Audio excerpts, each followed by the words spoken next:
Este video te lo trae yo, Indenly.io, Aprender Python. Hecho simple, como están todos. En el video de hoy vamos a cubrir 10 conceptos de Python que deberías conocer. Así que comenzando con el primer concepto. Después de haber descargado Python desde python.org, o desde donde lo hayas descargado, puedes crear un archivo en cualquier lugar de tu computadora usando la extensión .py. Por ejemplo, si queremos crear nuestro script principal, simplemente escribiremos main como el nombre y añadiremos la extensión .py. Esto lo convertirá en un archivo PY o un archivo de Python que será ejecutado por un intérprete. En Python, si quieres crear una variable, comienzas escribiendo el nombre de la variable, seguido de un signo igual y el valor que deseas asignar a ese nombre.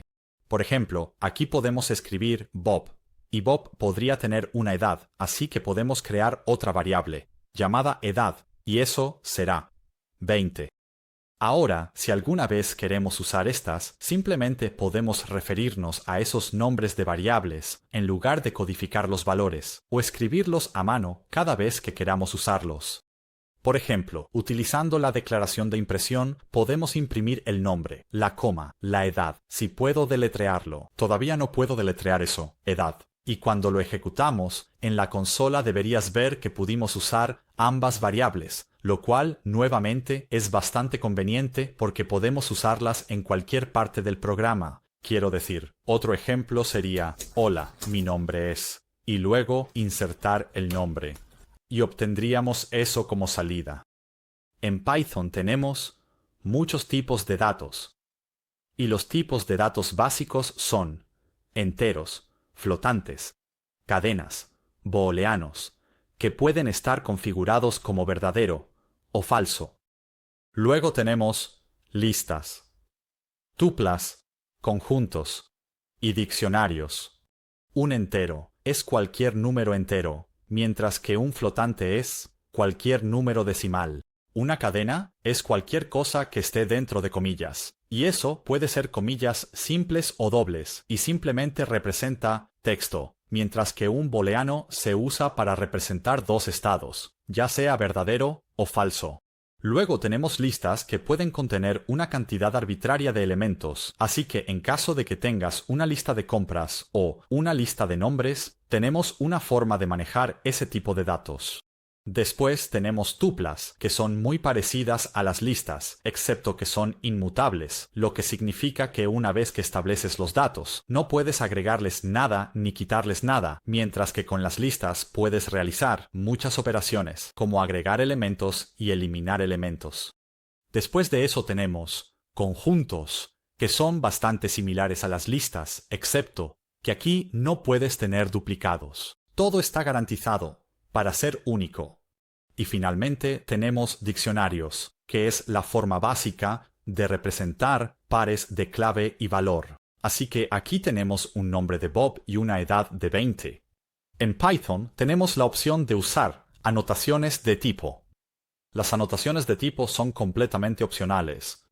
Y para mostrarte cómo se ven las anotaciones de tipo, vamos a crear un ejemplo simple como nombre, igual a Bob. Esto es obviamente una cadena, pero también podemos decirle a Python explícitamente que esto estaba destinado a ser una cadena, anotándolo con el tipo de cadena. Y podemos hacer lo mismo para la edad. Diremos que la edad de tipo entero es igual a Sean, 11, pero lo que notarás es que, si insertamos algo incorrecto, nuestro editor de código nos dará una advertencia de que no pasamos el tipo correcto. Y cuando tu código se vuelve más complejo, estas advertencias son salvavidas, ya que, como programadores, estamos destinados a cometer errores, ya sea por estar borrachos, cansados o distraídos. Estamos destinados a cometer un error. Y tener estas advertencias ayuda mucho, porque si no especificáramos que esto es de tipo entero, no recibiríamos ninguna advertencia. El editor de código no sabría lo que estábamos tratando de hacer. Así que podríamos hacerlo, incluso si no es lo que queríamos. Aunque es importante señalar que, incluso si definimos esto como de tipo entero y le asignamos una cadena, el programa seguirá ejecutándose con normalidad. Las anotaciones de tipo no afectan en nada a cómo se ejecuta el programa. Son solo una herramienta para el desarrollador. Y mi analogía favorita para usar anotaciones de tipo es el semáforo. Si lo piensas cuando estás conduciendo, un semáforo realmente no hace nada. Solo tiene 3 colores que te indican cuándo es seguro pasar por una intersección. No hace nada en absoluto. Aún puedes pasar por esa intersección, incluso si las luces están en rojo. A veces eso puede salir bien y otras veces podrías terminar en un accidente. Así que las anotaciones de tipo son algo parecido. No te impiden cometer errores terribles, pero te advierten que estás a punto de cometer un error, pasando a las constantes. En Python realmente no tenemos ninguna forma de crear constantes, pero puedes usar anotaciones de tipo junto con la convención de nombres en mayúsculas, para mostrar que es una constante. Por ejemplo, si importáramos del módulo typing el tipo final, ahora podemos decirle a Python, usando anotaciones de tipo, que estamos creando una constante. Por ejemplo, podríamos tener un número de versión, de tipo final, de tipo cadena. Y eso va a ser igual a 1.0.12, y esa sería la forma correcta de definir una constante. Incluso sin la anotación de tipo, sabrás que es una constante por el uso de caracteres en mayúsculas. Pero desafortunadamente, todavía podemos cambiar la constante, así que podemos decir que la versión ahora es 1.1, y tu editor de código te dará una advertencia solo. Si estás usando el tipo final, porque esta anotación de tipo le dice explícitamente al desarrollador que este valor o esta variable no debe ser sobrescrita. Así que aquí vamos a recibir esa advertencia, pero de lo contrario, incluso puedes tener una constante, como pi, que será de tipo final de o float, y eso puede ser 3415, y ese es otro ejemplo de cómo podrías crear una constante en Python. A continuación, vamos a ver cómo podemos crear código reutilizable en Python. Así que para comenzar, voy a importar de datetime la fecha y la hora. Y lo que queremos hacer con esto es mostrar al usuario la fecha y hora actual. Así que vamos a imprimir esta es la hora actual. Y vamos a imprimir el datetime.now. Cuando ejecutemos esto, obtendremos el siguiente resultado. Esta es la hora actual con la fecha y hora actual. Así que eso funciona perfectamente bien. Pero si alguna vez queremos reutilizar esto, vamos a tener que copiar y pegar esto en todas partes, lo cual es una idea terrible, porque un día podrías decidir, ¿qué pasa si quiero escribir esta es la hora y fecha actual o fecha y hora? Bueno, eso está perfectamente bien. Lo actualizamos, pero el problema es que no se actualizó en los otros lugares, lo cual es un fastidio porque ahora necesitamos revisar manualmente nuestro proyecto, que podría tener miles de líneas, para corregir todas las ocurrencias. Así que aquí es donde entran las funciones. Y en Python, para crear una función, usamos la palabra clave def. Así que aquí podemos escribir showDate, y esto va a devolver none. Y luego, todo lo que necesitamos hacer es indentar este código dentro de la función, ya que Python utiliza la indentación significativa para sus bloques de código. Pero ahora, gracias a eso, podemos simplemente escribir showDate y duplicarlo. Y no importa cuántas veces usemos esta función, siempre va a provenir de la misma fuente, lo que significa que ahora podemos escribir esta es la fecha actual y eliminar la última parte, y se actualizará en todos los lugares donde usemos esta función. De lo contrario, si quieres hacer una función más personalizable, puedes proporcionar parámetros. Y para hacerlo, podemos crear otra función llamada greet, que tome un parámetro llamado name, y ese será de tipo string. Y una vez más, esto devolverá none. Y aquí dentro podemos imprimir la fstring de hola name, para que la próxima vez que queramos usar esta función podamos decir greet, duplicarlo, y greet saludará a ambos usando el parámetro que hemos especificado, lo cual es realmente agradable porque, una vez más, si alguna vez necesitamos aplicar algún cambio, podemos hacerlo aquí. Podemos decir ciao en vez de hola, y al ejecutarlo de nuevo obtendremos dos salidas con esa actualización, y las funciones incluso pueden devolver resultados. Por ejemplo, podríamos tener una función llamada sumar, que toma A de tipo float y B de tipo float, ya que queremos sumar estos dos números, y la intención con esto es devolver un float. Bueno, para hacerlo, solo necesitas devolver ese tipo de dato, así que A plus B. Y ahora, si fuéramos a imprimir, digamos, por sumar, esta función devolvería un resultado, lo que significa que llamar a esta función nos devolverá el resultado de 3. Y en realidad es opcional definir un tipo de retorno. Simplemente, una vez más, hace que nuestro código sea mucho más seguro, porque si por alguna razón devolvemos la cadena de hola, nuestro editor de código se quejará de que hola era el tipo incorrecto. Y si tu función no devuelve nada, por ejemplo, si solo estás imprimiendo hola, puedes decir explícitamente que estás devolviendo none, lo que simplemente le indica al desarrollador que esta función solo estaba destinada a ejecutarse y que no deben esperar un valor de retorno de ella. Continuando, tenemos el concepto de clases. Y para desglosar qué es una clase es simplemente un plano para el código. Pero comencemos creando los componentes principales de una clase para ver cómo funciona. Y en Python, para definir una clase, usamos la palabra clave class, seguida de un nombre, comenzando con un carácter en mayúscula, y así es como crearías una clase. Ahora, obviamente, sería mucho más útil si esta clase pudiera hacer algo, porque todo lo que hicimos fue insertar una elipsis como marcador de posición. Así que lo que vamos a hacer, en lugar de eso, es definir un inicializador. Y un inicializador se utiliza para configurar una instancia de la clase, lo que significa que vamos a crear un objeto de esta clase usando información específica. Y la información específica que queremos usar para cada uno de estos coches en esta clase es de qué color debería ser el coche, que será de tipo cadena, y cuántos caballos de fuerza tiene ese coche, que será de tipo entero.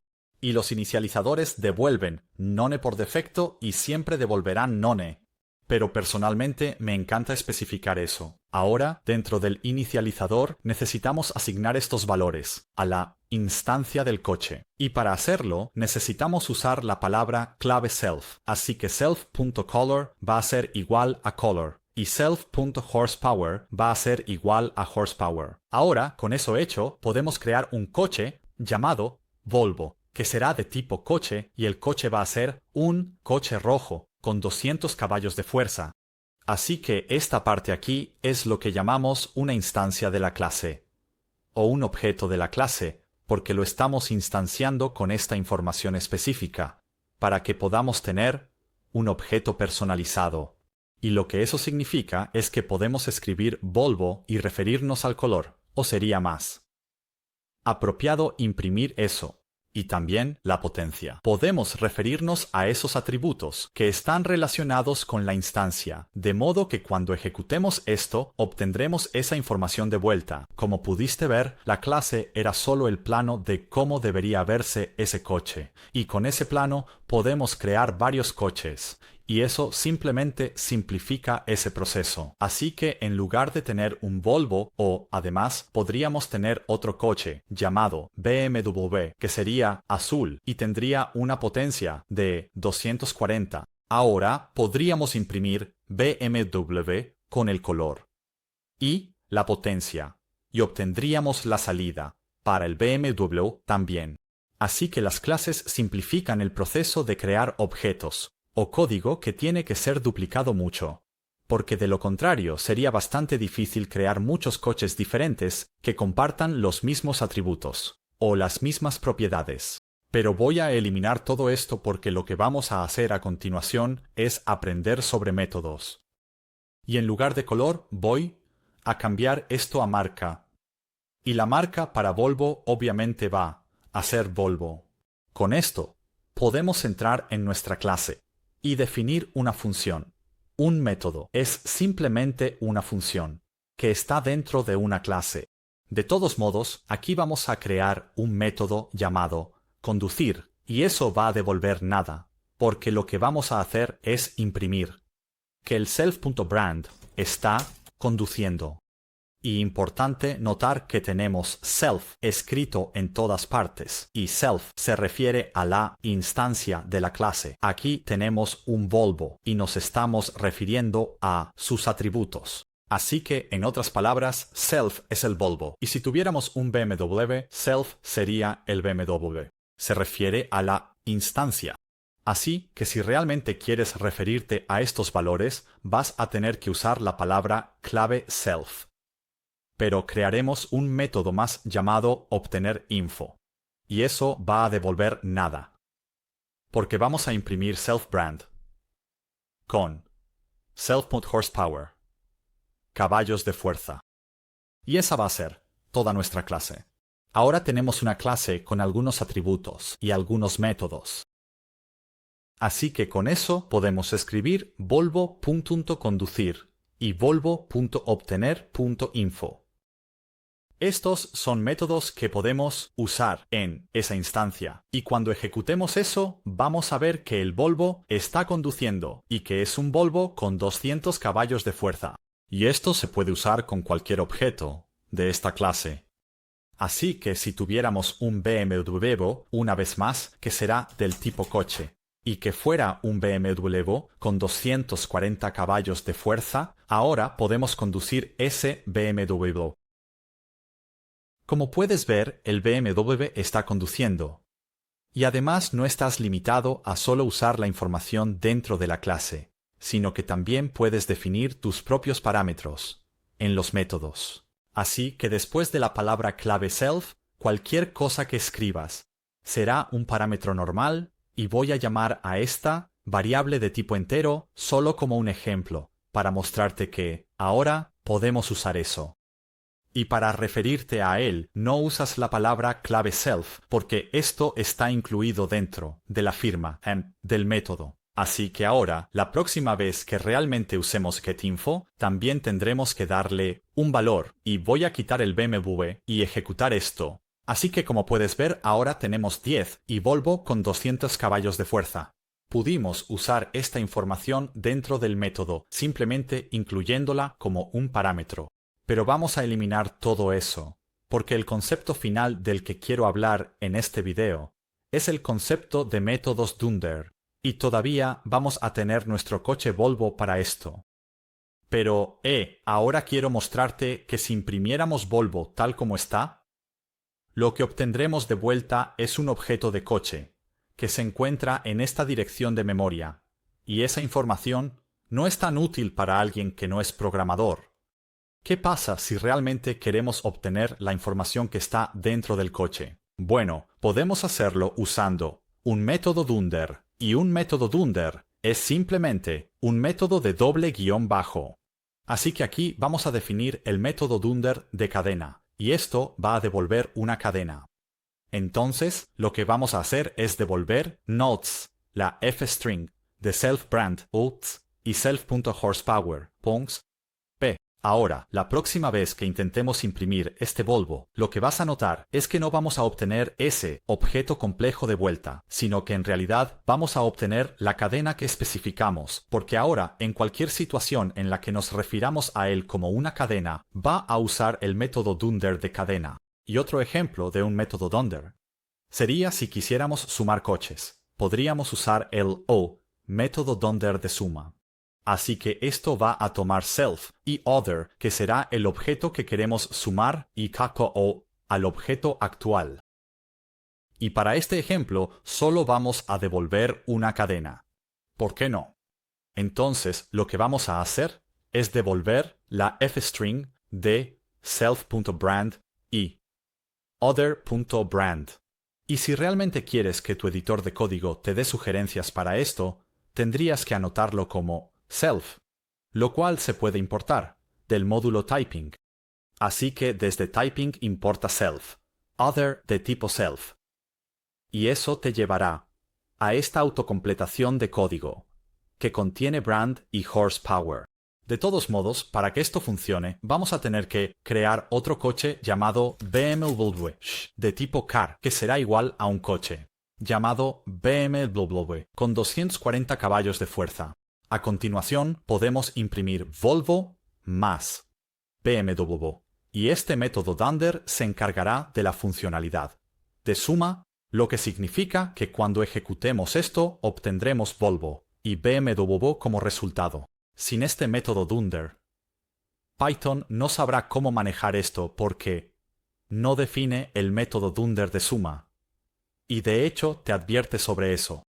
Pero si lo ejecutáramos de todos modos, una vez más, no sabría cómo hacerlo. Así que puedes optar por definir eso en tu clase, y entonces funcionará correctamente. Y vale la pena mencionar que hay muchos métodos dunder que vale la pena investigar, porque obviamente tal vez en el futuro querrás multiplicar coches. Así que para todas estas operaciones hay un método dunder para ellas, como multiplicar, y una vez que lo definas podrás usarlo cómodamente.